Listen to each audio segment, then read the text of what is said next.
상대 후보 진영에 대한 네거티브 공방을 이어가던 여야가 이번에는 당내 갈등으로 흔들리고 있습니다.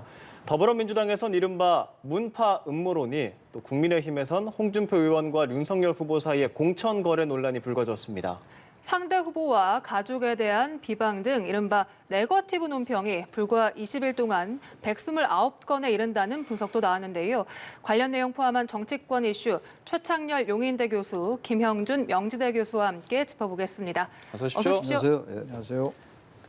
네, 국민의힘과 민주당 모두 당내 갈등으로 들썩이는 모습입니다. 먼저 민주당은요, 정청래 의원이 이핵관이라는 단어를 언급했고요. 그런 그에게 조응천 의원은 자진 탈당을 권유하는 발언을 했습니다. 내용 들어보시죠. 지금 각 사찰을 가보시면은 그 입구에 현수막이 다 붙어 있어요. 정청래 사퇴하라. 그래도 저렇게 그냥 있는 거 보면 참 대단하신 분이다 싶습니다. 글쎄 뭐 이핵관이 가지고 했다고 그런 얘기를 했다고 이걸 페이스북에 올리신 걸 보고 또 저도 조금 의아스러웠는데, 솔직히 뭐 차마 말은 못하지만 마음속으로 자진해서 좀 탈당해줬으면 하는 의원분들 주위에 많을 겁니다. 선당우사 하잖아요. 네. 지금만큼 선당우사가 필요한 때가 언제입니까? 사랑하기에 헤어졌노라 뭐 그런 얘기도 있지 않습니까? 네, 사랑하기에 헤어졌노라. 이 조응천 의원이 정청래 의원의 탈당을 공개적으로 요구를 했습니다. 사실 비주류로 분류되던 조응천 의원이 이렇게 친문 주류로 인식되던 정청래 의원의 탈당 요구를 하는 걸 보면서 좀 이 당내 판세가 바뀌었나 이런 생각도 들고, 이 요구 어떻게 들으셨습니까? 일단 사랑하기 때문에 헤어졌다는 말을 했는데, 사랑하면 헤어지면 안 돼요. 먼저 농담으로 말씀을 좀 드리고요. 네. 지금 원래 보통 집권 여당 같은 경우에 보편적으로 나타나는 현상이, 비주류가 대선 후보가 됐을 경우에 저런 현상들이 많이 나옵니다. 가령 예를 들어서 2012년도에 비주류는 박근혜 후보였으면 그 당시에 친박하고 친이하고 굉장히 갈등 구조가 있었던 거랑 마찬가지로요. 지금 이제 친문 강성 지지층에서 이재명 후보에 대해서 갖고 있는 몇 가지 조금 불안감이라든지 아니면은 좀 불편한 감이 있는 것 같아요. 가장 대표적인 게 지금 문재인 대통령의 핵심적인 정책에 대해서 굉장히 비판적으로 나오고 있지 않습니까? 특히 이제 부동산에 관련된 문제. 그저께는 K방역과 관련돼서도 문제가 있었다고 얘기를 할 정도로요. 그러다 보니까 자연스럽게 친문 강성 지지층의 지지를 받고 있는 정청래 의원이 나름대로 뭐 존재감도 드러내고, 그리고 더 뭐 이혁관이라는 말을 쓰면서 집중도를 높이려고 하지만 결국은 그거는 뭐 자해행위라고 볼 수밖에 없다고 판단한 조응천 의원 같은 경우는 뭐 과거 비주류였지만 지금은 뭐 모두가 원팀이 돼서 움직여야 되는 거 아닌가요? 대선을 앞두고 거기에는 뭐 친문 뭐 예를 들어서 비문이 있을 수가 없다라는 것을 강조하는 그런 면에서 봤을 때 똑같습니다. 지금 국민의힘도 내홍을 겪고 있지 않습니까? 네. 어느 조직이 어느 후보가 나름대로 내부의 갈등을 다 나름대로 해소를 해서 집결할 수 있는 그런 모습을 보이느냐.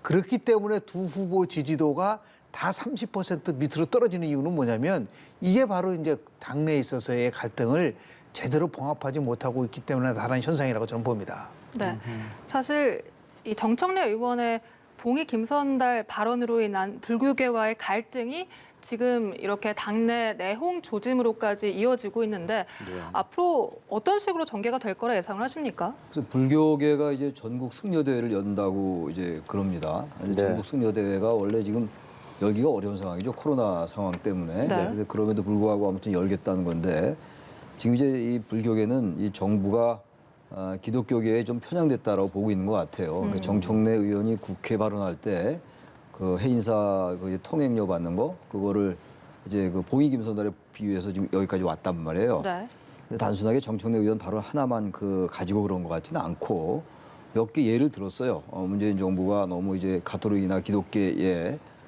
좀 뭔가 편향적으로 불교계가 좀 상당히 소외받고 있다라는 인식을 갖고 있어요. 불교계는.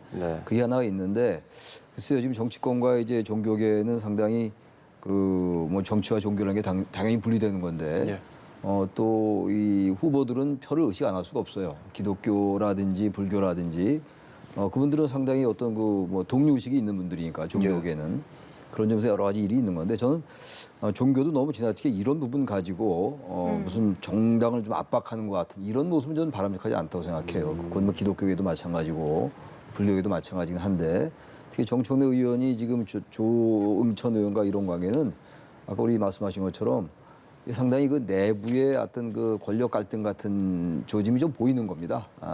왜냐하면 이 조응천 의원도 방송에 나와서 굳이 이렇게까지 얘기 안 해도 되는 거거든요. 그리고 정청래 의원도 굳이 이해관이라는 그 있지도 않은 표현, 지금 민주당에서는 이해관이라는 표현이 없잖아요. 네. 이재명의 핵심 관계자라는 얘기 아니에요. 윤핵관에 이제 비교해서 한 얘기인데 네. 이건 다시 말하면 자신들의 어떤 그 친문 또는 비문에서의 존재감 같은 것들을 보여주려 하는 것 같고 이게 당내 갈등까지 연결돼 있는 건데 그래서 지금 여러 가지 지금 뭐 갈등도 많은데 게다가 선거도 네거티브 선거다 이런 비판이 많은데 또 종교계와의 갈등 가지고 종교계도 그렇고 정당도 그렇고 뭔가 이렇게 좀 정당 내에서도 좀 포용해 나가고 뭔가 이제 화합해 나가는 면도 안 보이고 모든 게 갈등투성이에요. 예. 이제 아까 우리 김 교수님 말씀처럼 민주당도 마찬가지고 국민의힘도 마찬가지고. 네. 전 이 정치력이 문제가 좀 있는 것 같고 정치력도 정치력입니다만 아무튼 대선 이후에 자신들의 입지라든지 이런 것들과 다 연관되어 있는 게 아니냐. 대선을 누가 이길지 모르는 상황이고 지금 워낙 박빙으로 가기 때문에 그런 것들이 같이 복합적으로 작용한 결과가 아니겠는가 이렇게 생각합니다. 네. 종교와 정치계 갈등이 그리 보기 좋지 않다는 네, 말씀을 그렇습니다. 해주셨는데요. 정청래 의원이 민주당 지도부와 함께 오늘 오후에 아까 말씀하신 그 전국 승려대회 참석을 해서 사과를 하겠다는 네. 뜻을 밝혔습니다. 이런 상황 진화가 가능할까요? 그래서 그 쉽게 진화될 것 같지 않아요. 불교계는 제가 아까 말씀드린 그런 인식을 확고하게 갖는 것 같고 지금 의원들이 민주당 의원들이 108배도 하고 그랬잖아요. 네. 여러분이 같이 가서 그리고 뭐 상당히 공을 들였어요. 정청래 의원의 이 이른바 봉의김선달 발언 이후에 불교계의 그 표심을 달래기 위해서 상당히 공을 들였음에도 불구하고 불교계의 입장은 지금 요지부동이에요. 그 요지부동의 이유가 단순히 발언 한마디가 아니라 전반적인 이제 정부의 정책 이런 것들에 대한 불만이 좀 있는 것 같은데 제가 다시 말씀드립니다만 특히 이제 후보들이 선거 때는 이 대선 때뿐만이 아니라 총선 때도 보면 이제 뭐 기독교계는 기독교계대로 불교는 불교대로 그 후보들이 상당히 의식을 많이 해요 사실. 그 지역에 이제 뭐 이제 개신교 교회를 다닌다든지 뭐 사찰도 방문하고 좀 뭐 그 자체는 전혀 문제가 없는 행동들인데 아무튼 종교계도 너무 이제 그 정치와의 관계를 자신들에게만 어떤 뭐 우호적인 이런 모습을 보이려 하는 것에 대한 것만 너무 바라는 게 아닌지 그래서 이런 부분들도 국민들의 여러 가지 지금 느끼고 있는 이런 것들과 사실 좀 거리가 있는 것들이거든요. 이런 걸 잘 좀 해결해 나가야 되는데 결과적으로 불교계가 그렇게 쉽게 민주당에 대해서 화난 마음이 쉽게 풀릴 것 같지는 않습니다. 현재로서는 그렇게 느껴집니다. 네. 네. 이런 가운데 이 현근택 민주당 선대위 대변인도 자신의 SNS에 이재명 후보가 욕설하는 이 합성 영상을 문재인 대통령의 강성 지지층, 이른바 문파가 제작 배포할 것이다 이런 음모론을 올렸다가 강력한 항의를 받고 사과를 하기도 했습니다. 왜 선대위 대변인이 이렇게 확인되지 않은 것을 SNS에 올렸을까요? 몇 가지 이유로 추론이 되는데요. 가장 첫 번째 이유는 여전히 강성 친문 지지층이 이재명 후보에 대해 갖고 있는 거부감이 있다고 확신을 하고 있는 것 같아요. 그러니까 지금 여론조사 추이를 보더라도 이게 40%대로 치고 올라가지 못하고 계속해서 답보 상태에 있는 요인 중에 하나가 그거랑 연관이 있는 것 같은 거죠. 그러니까 지금 200 내지 한 300만 정도를 강성 친문 지지층이라고 얘기를 하거든요. 그렇기 때문에 이분들과의 나름대로의 관계를 정립해 놓지 않으면 끊임없이 이재명 후보를 흔들 것이다라는 것을 선제적으로 나름대로 이제 방어한다는 차원에서 얘기를 한 건데 지극히 잘못된 접근 방법인 거죠. 그러니까 다시 얘기해서 지금 뭐 그러는 음모설이 있더라. 뭐 이게 나왔어. 이게 확인이 된 상태에서 얘기했다면 모르지만 다른 것도 아니고 지금 대변인이잖아요. 대변인이 음모론을 가지고 또 더 나가서 상대 진영이 뭐 자기 진영을 향해서 음모론을 얘기한다고 한다면 뭐 그럴 수도 있겠다 생각할 수 있겠지만 이거는 같은 편 내에서 저런 식으로 자중질환을 일으키는 것을 올렸다가 또 급하게 또 내렸다가 하다 보니까 여전히 지금 강성 친문 지지층 두 번째 말씀드리고 싶은 거는 당 지도부 송영길 대표가 무슨 말을 했냐면 이재명 후보가 문재인 정부로부터 탄압을 받았다는 말을 한 적이 있어요. 네. 그래서 엄청난 파장이 있었잖아요. 예. 그 연장선상에서 잠깐만 해석이 가능한 거예요. 예. 지금 뭔가 조직적으로 친문 강성이 흔들고 있다라는 것을 빨리 막아야겠다라고 하는 초조함에 저는 반로라고 보는데요. 그럴수록 더욱더 원팀이 될 수 있게끔 당 대표라든지 아니면 지도부가 역할을 해야 되는데 지금 거꾸로 가고 있잖아요. 당 대표는 그런 식으로 해서 분란을 일으키고 대변인은 저런 식으로 해서 당내 갈등을 일으킨다고 한다는 것은 예. 그건 거꾸로 얘기하면 굉장히 지금 초조해 가고 있는 게 아닌가. 특히 이게 이제 여론조사의 결과랑도 상관이 굉장히 높은데요. 지금도 뭐 어떤 조사 결과를 보면 뭐 1등을 차지하는 경우도 있지만 전반적인 추세는 1월 초서부터 지금 한 달 동안 비교를 해보면 지속적으로 지금 이재명 후보의 지지가 좀 떨어지고 있거든요. 네.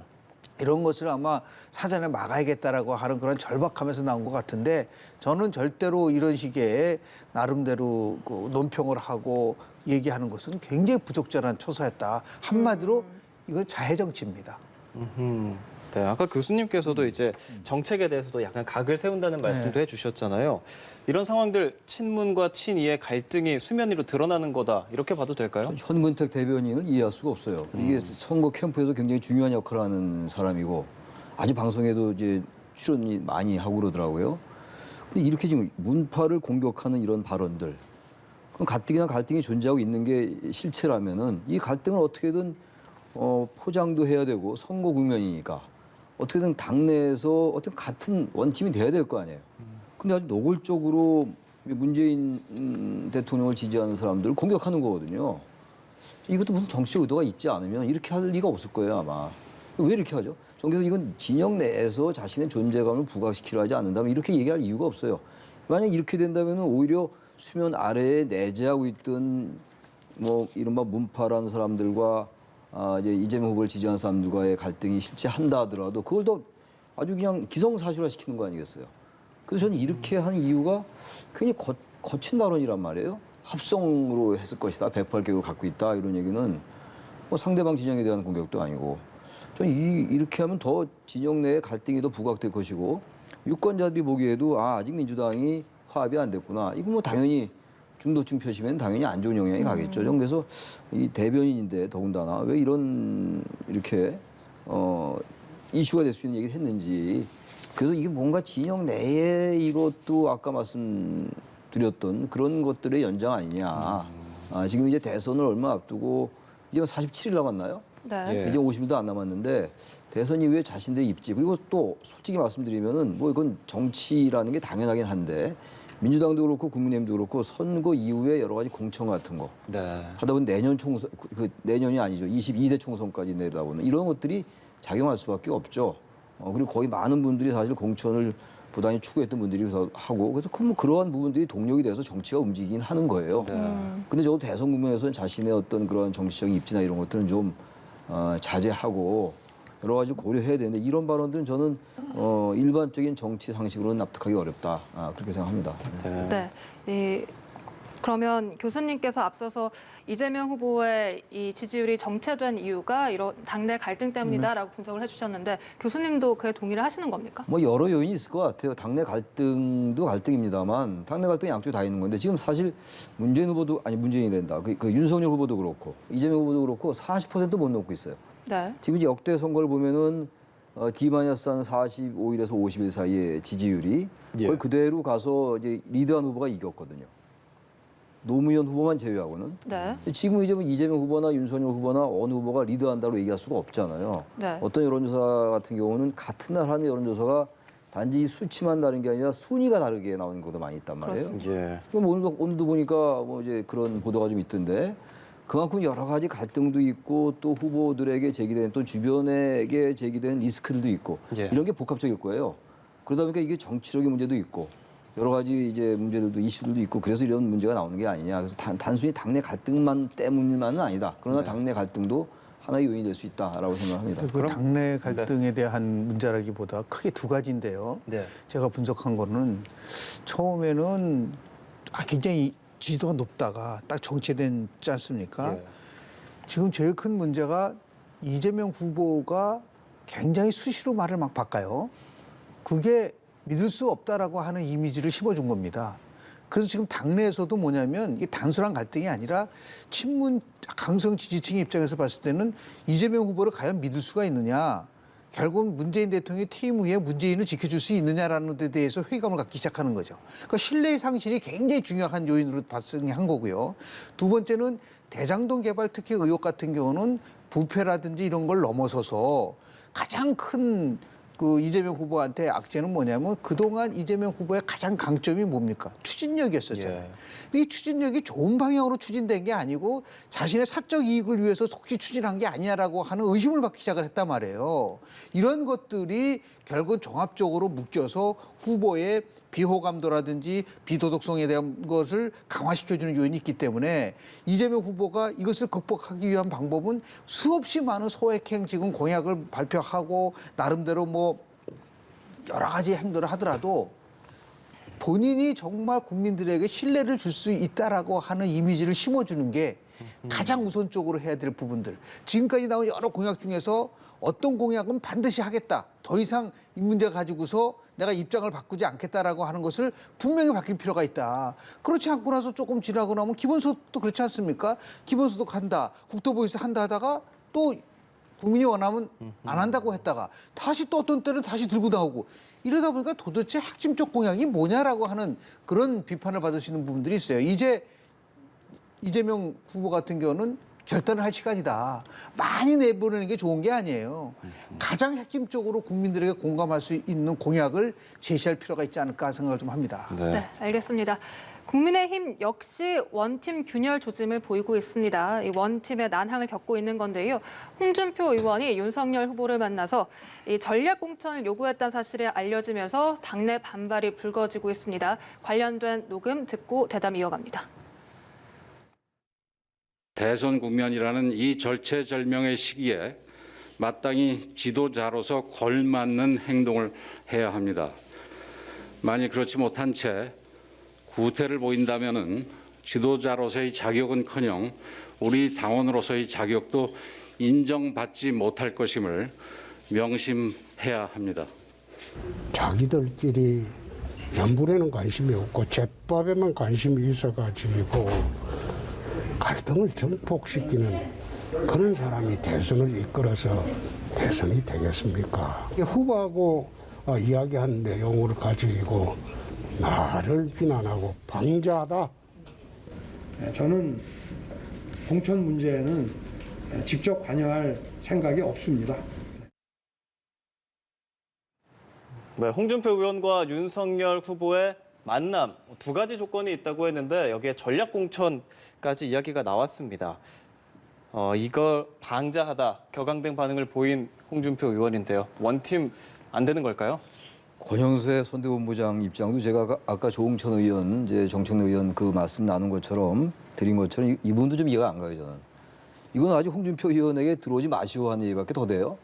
정치라는 거는 물론 내용도 내용입니다만 어떠한 그 결을 가지고 얘기하느냐가 대단히 중요해요. 그게 정치적 메시지거든요. 이 얘기는 뭐냐면은 홍준표 의원과 이제 그 윤 후보가 만나서 뭔가 지금 마지막 퍼즐을 좀 맞추려는 거잖아요. 네. 홍준표, 유승민 다 같이 해서 한 팀으로 가자 뭐 이런 얘기인데 그게 잘 안 된 상황에서 억지로 힘들게 만났어요. 회동이 됐는데 거기서 세 가지 요구했다는 거 아니에요? 네. 세 가지 요구 중에서 그 문제된 게 전략 공천 얘기인데 근데 저 같으면 이 얘기를 왜 굳이 공개를 했을까? 물론 이제 공천을 두고 제가 아까 선거 이후에 공천 이런 것들이 아마 상당히 갈등의 요인이다라는 말씀을 드렸는데 그게 바로 이런 부분들이거든요. 홍준표 의원도 대선 이후에 자기 정치가 필요할 거 아니겠어요? 그러니까 자신과 가까운 사람을 뭐 이제 어디에 공천한다 이런 의견을 제시한 것 같아요. 최재형 감사원장 했던 분을 종래 공천한다 뭐 이런 얘기들이 나왔는데 뭐 대구 이제 어느 지역구에 또 누구 가까운 분을 구청장 하는 분을 이제 공천했으면 좋겠다 이런 얘기했는데 윤 후보로서는 사실 이 부분을 받아들이기는 어렵죠. 이 부분이 근데 알려져가지고 선대본부장의 발언을 통해서 알려지면서 만남의 당사자였던 홍준표 의원을 직격하는 결과가 됐잖아요. 예. 그러니까 홍준표 의원도 방자하다. 방자하다는 표현은 이야말로 대단히 상대를 폄하하는 발언이거든요. 예. 그냥 우회적 비판한 게 아니란 말이에요. 예. 방자하다는 말은 아주 하대하는 그런 비판이거든요. 그러니까 비판 중에서 아주 수위가 높은 비판이에요. 방자하다는 얘기는. 그러니까 이렇게 서로가 이제 이렇게 되면은 사실 이 부분도 저는요. 이것도 그렇게 느껴도 발언을 안 할 수가 있어요. 선대본부장이 권영세 선대본부장이. 근데 일부러 이렇게 발언한 이유는 뭔가 내부에서 어쨌든 간에 뭔가 이 지금 자신들끼리 해 나가는데 홍 의원이 더 들어와서 뭔가 이 퍼즐이 좀 복잡해지는 거 아닌가 이런 생각도 했던 게 아닌가라는 추론도 가능하단 말이죠. 그냥 다시 말하면 이제 정치 이 대선에서 이재명 후보나 윤석열 후보가 당선이 돼야 되는데 양 진영이 거기에 관련된 뭐 윤핵관이 되는지 이핵관이 되는지 모르겠습니다만 이분들도 많이 그냥 같이 연관돼 있는 거예요. 인발부돼 있다고 봐야 되는 거죠. 그러면 이 부분 이렇게 되면요 점점 원팀이 멀어져요. 시간은 별로 없는데 유권자들은 어쨌든 통합하는 쪽에 자꾸 마음이 가게 돼 있어요. 그럼 어떻게든 정치라는 거는 갈등을 좀 이렇게 완화시키고 그렇다고 갈등을 뭐 있는 거를 그대로 방치하고 곰게 터지라는 얘기는 아니에요. 이 국면에서는 좀 이런 것들은 좀 이렇게 완화를 해서 내부에서 다시 좀 토론을 거치고 비공개 만남을 통해서 이 바깥에는 하나의 목소리가 나와야 되는데 그런 부분이 안 되고 있는 거예요. 저는 이 부분은 좀 국민의힘으로서 좀 뼈아픈 면이 있다. 홍준표 의원이 또 다시 돌아오려면 뭐 변수가 또 있겠죠. 돌아올 기회도 있겠습니다만 또 얼마나 많은 공을 들여야 되겠어요. 그래서 이 부분은 전 이쪽 민주당도 그렇고 국민의힘도 그렇고 역시 정치력들이 한 게 아니냐 그런 생각이 좀 듭니다. 네. 홍준표 의원이 오늘 오전 SNS 글을 보면 이른바 윤핵관을 앞세워서 자신을 구태 정치인으로 몰았다. 그리고 이 원팀, 이 선거대책본부 참여가 무산된 점, 심심한 이 유감을 표한다. 이런 글을 올렸거든요. 여기서 또 윤핵관이 등장을 했어요. 윤핵관의 실체가 정확하게 잘 모르겠는데요. 윤핵관, 이핵관 저는 다 있다고 봐요. 그게 굉장히 정상적인 거예요. 후보 중심에 있는 분들이 없을 리가 있나요? 그런데 이거를 어떻게 이제 풀어나가느냐라는 문제인데 대한민국 대통령 선거에서 승리 법칙이 있어요. 여러 가지 법칙이 있는데 첫 번째 법칙이 뭐냐면 누가 더 절박하게 선거에 임하냐라는 겁니다. 그러니까 2002년도에 노무현 후보가 정말 이거는 꼭 내가 이기는 게 아니라 이해창 후보가 되는 거를 막아야 되겠다라는 그 절박함 때문에 결국은 정몽준 후보가 굉장히 유리한 방식의 여론조사 방식의 단일화를 채택을 했어요. 그 절박했기 때문에 그런 거거든요. 저는 지금 이제 윤 후보하고 홍준표 후보 저 갈등을 좀 보면서 절박함이 없는 것 같아요. 그러니까 다시 얘기해서 지금 이 상황에서 가장 절박함을 느껴야 될 부분은 후보거든요. 네. 그런데 저는 두 가지 면에서 좀 이해가 안 돼요. 왜냐하면 첫 번째는 뭐냐면 이 비공개된 회의 내용을 어떻게 공개가 될까라는 것에 대해서 조금 저는 의아하는데 그 시발점이 누구였냐 보면 그건 홍준표 후보예요. 홍준표 후보가 회의를 마치고 나서 SNS상에다 제가 두 가지를 요구를 했다. 예를 들어서 국정 운영 능력을 담보해야 된다. 그리고 처가 비리를 엄단해야 된다. 이걸 얘기를 하다 보니까 그 다음에 이제 지금 전략공천 문제가 나온 거란 말이에요. 이 모든 것은 끝까지 둘이서 함구하고 갔었어야 되는 거죠. 그런데 그거를 서로 공개를 하다 보니까 이런 갈등의 여지가 있었던 부분들이 있었다는 거를 말씀을 좀 드리고요. 두 번째는 전략공천이 왜 문제가 되는 거죠? 전략공천은 당연히 있을 수 있는 겁니다.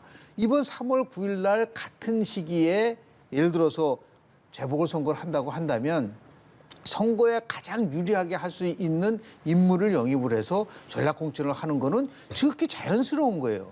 그런데 문제는 뭐냐면 홍준표 후보도 전략공천의 필요성에 대해서 얘기를 했다면 그건 받아들일 수 있지만 특정한 인물을 딱 지정을 하고 나서 이 사람을 공천을 했다. 그거는 패착인 거죠. 그러니까 예를 들어서 전략공천에 대한 것을 서로 공감을 했다 하면은 그 다음에 자연스럽게 본인이 추천하는 뭐 최재형 전 감사원장이라든지 다른 사람들이 말이 아마 언론을 통해서든 당내에서 있을 수 있었을 거예요.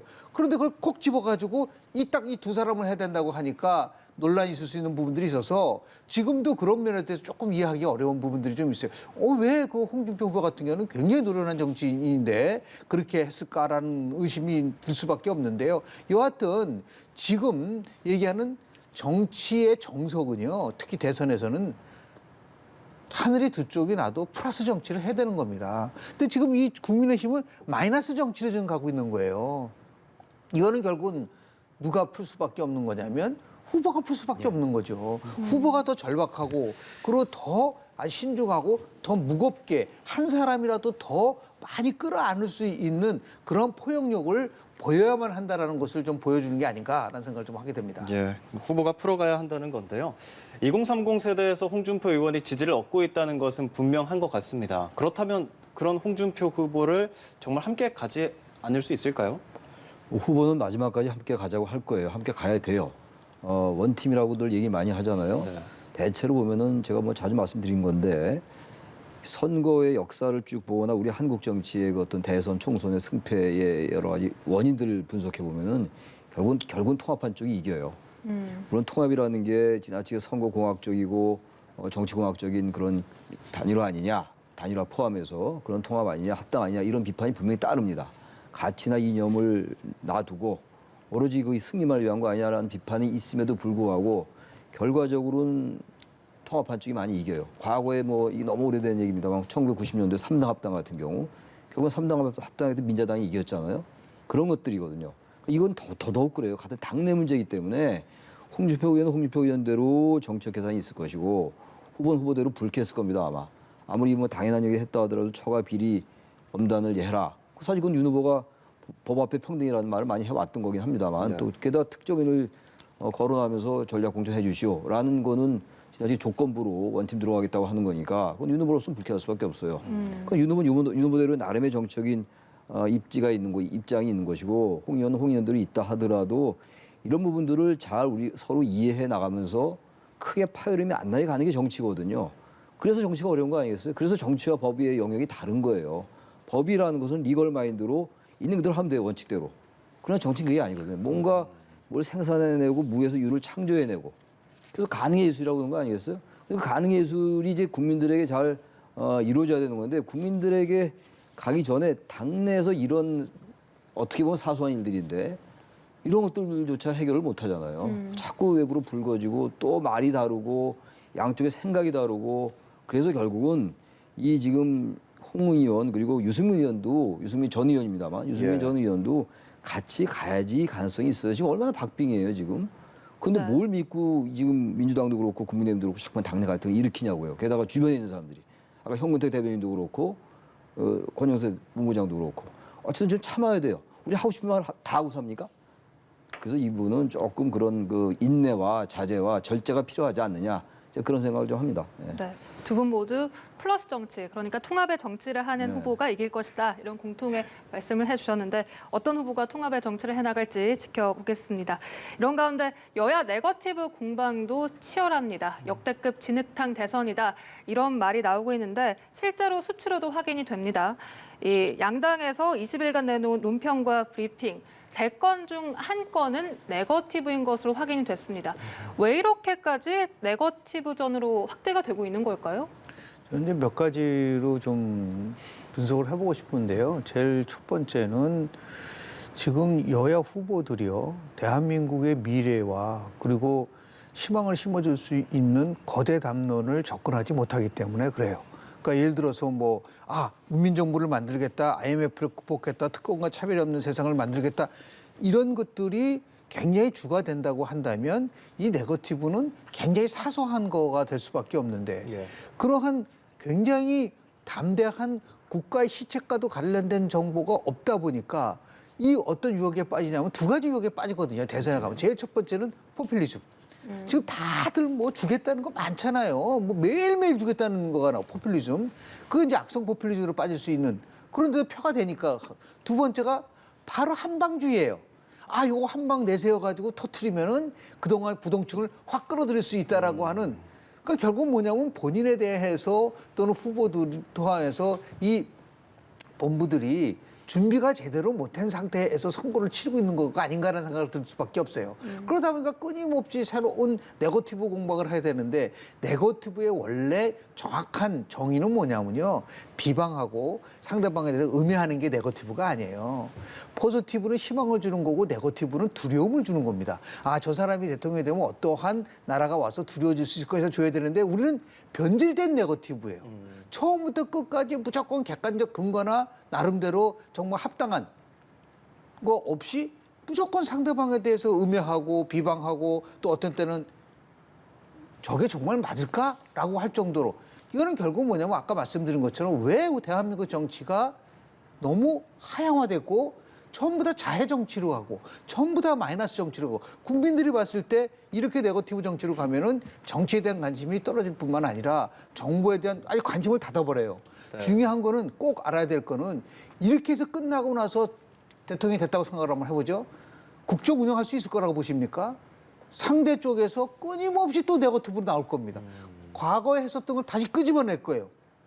국정 운영 효율적으로 하지 못합니다. 그런 면에서 봤을 때 이제 빨리 전환을 디지털만 대전환하지 말고 예를 들어서요. 공약의 대전환과 대한민국 미래를 위한 대전환으로 바꿔가야 된다. 그런데 제가 볼 때는 매일 계속해서 나오는 논평을 보면은 한 하루에 한두 건은 계속 네거티브가 나온 것 같아요. 예. 이거는 결국은 선거의 질을 떨어뜨리고 불확실성을 높여서 대한민국의 대통령 선거가 오히려 퇴보하고 있는 그런 위험성이 있다는 말씀 좀 드립니다. 네, 한 언론사가 이제 3분의 1이 네거티브다라는 논평을 내놓은 것을 분석한 내용인데요. 최 교수님께서는 어떻게 진단하십니까? 저도 뭐 동의하는 얘기죠. 이렇게 된 이유 중에 하나가 준비가 없어 그래요. 공약이라는 게 어느 정도 큰 플랜을 가지고 커다란 어떤 그 줄기 하에서 공약이 나와야 되는 거거든요. 그러니까 대한민국이 나아야 될 방향은 이쪽이냐, 다시 말하면 저부담 저복지냐. 네. 과거 유승민 의원이 뭐 그런 얘기 많이 했는데 중부당 중복지냐 뭐 이런 게 뭐 있어야 될 거 아니에요. 무조건 많이 준다고 얘기하고 그 재원은 별로 얘기는 안 하고 이제 후보들 간의 공약에 별 차별이 없어요 이제는. 그러니까 공약으로 승리하거나 이러긴 좀 어려울 것 같아요. 핀셋 공약도 얘기하고 생활 밀착 공약도 얘기하는데 아직 공약집도 안 나왔다고요. 공약집도. 그러니까 공약을 제가 가만히 보니까 참모들이 앉아서 아이디어 차원의 공약이 너무 많이 나오는 것 같아요. 그러다 보니까 오늘 뭐 하나 나오고 다음날 뭐 나오는데 반짝한 아이디어가 있긴 있는 것 같은데 다 와닿지 않는. 이내 잊혀지는 거. 그다음에 또 딴 후보 얘기 나오면 그것도 보도되다가 또 잊혀지고 다른 지역 가면 또 그 지역에 맞추는 공약하고. 무슨 총선 공약이나 전부 지방선거 공약도 이렇게는 안 할 것 같아요. 다시 말하면 적어도 대선은 큰 틀에서 시대 정신이나 뭐가 있어야 돼요. 아까 말씀처럼 무슨 뭐 적폐청산 그리고 경제민주화, 세종시 이전, 대우나 뭔가 쟁점을 제기해야 될 거 아니에요. 그래서 저는 이렇게 계속 뭐 반려견에 대한 거, 뭐 탈모 공약 다 좋아요. 그게 나쁘다는 게 아니에요. 특정 계층에게 특정 세대에 맞추는 것에 대한 비판 물론 있습니다만 그 자체를 남할 수 없는데 기본적으로 앞으로 40여일 남은 대선에서 어느 후보 진영이라도 적어도 대선을 아직까지 그래도 관통할 수 있는 이 담론을 뭐 내놓는 대형 공약이라든지 쟁점화가 될 수 있는 공약을 미리 내놓는 쪽이 상당히 유리해질 거예요. 그럼 이런 것들을 덮을 수 있습니다, 오히려. 그러니까 네거티브 같은 게 자꾸 나와서 이슈를 또 덮고 다른 또 네거티브가 와서 이 네거티브를 또 덮고 이런 지금 국면이거든요. 네. 그러니까 이런 걸 완전히 덮어볼 수 있는 게 거대한 공약이에요. 거대한 시대 정신. 그걸 누가 낼 수 있느냐가 전 이 선거에 뭐 단일화 변수도 있고 토론 변수도 있겠습니다만 그걸 더 덮을 수 있는 변수는 그런 것들 아니겠는가라고 생각합니다. 그러기 위해서는요. 좀 후보가 쉴 필요가 있다. 예를 들어서 차분하게 지금 가장 큰 문제는 최 교수님 말씀하신 것처럼 대한민국을 이끌어갈 비전과 가치와 한때 우리 손학규 후보가 저녁이 있는 삶을 얘기를 했었죠.